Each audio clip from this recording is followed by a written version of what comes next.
కాకతీయ గడ్డపై జనదృశ్యం.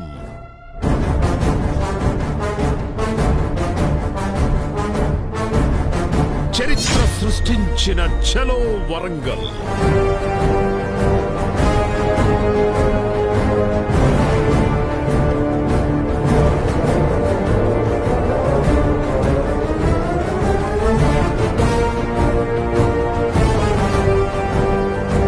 రజతోత్సవ సభ దిగ్విజయంతో గులాబీ ప్రభంజనం. నాటి మహాగర్జన స్ఫూర్తి ఎల్కతుర్తి సభలో పునరావిష్కరణం.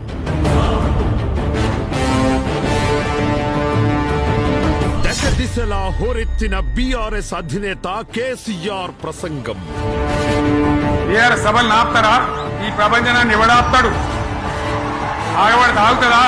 విస్ఫోటక ప్రసంగంతో దద్దరిల్లిన ఓరుగల్లు. పోలీసు మిత్రులారా, ఇవాళ పోయి రాత్రి మీ డైరీలలో రాసుకోండి. 100కు 100% ఇవాళ తెలంగాణ చెలరేగిన పరిస్థితికి మళ్ళా వచ్చేది బీఆర్ఎస్ గవర్నమెంటే. అన్ని రకాల ప్రసార మాధ్యమాలలో టీఆర్పీల సునామీ. కేసీఆర్ ప్రసంగాన్ని రికార్డు స్థాయిలో కోట్లాదిగా వీక్షించిన ప్రజలు. ఆనాడైనా ఏనాడైనా ఈవెన్ ఈనాడైనా తెలంగాణకు విలన్ నంబర్ 1 కాంగ్రెస్ పార్టీ అని మనవి చేస్తా ఉన్నా.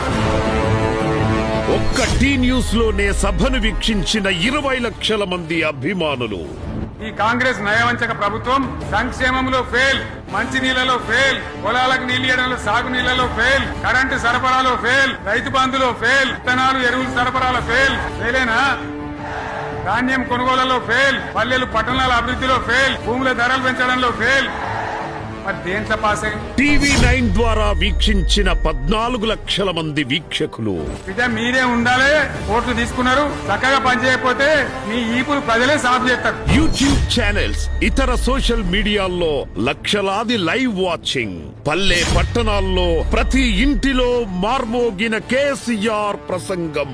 గులాబీ సైనికులకు నాది ఒక్కటే మాట, మనం పుట్టిందే పదవులు త్యాగం చేసి, పుట్టిందే రాష్ట్ర సాధన కోసం, స్వార్థం కోసం మనం పనిచేయలే. మీ అందరి నాయకులను, కార్యకర్తలను నేను కోరేది ఒకటే, తెలంగాణ సమాజం అద్భుతంగా పురోగమించేదాకా మనం పనిచేస్తూనే ఉండాలి.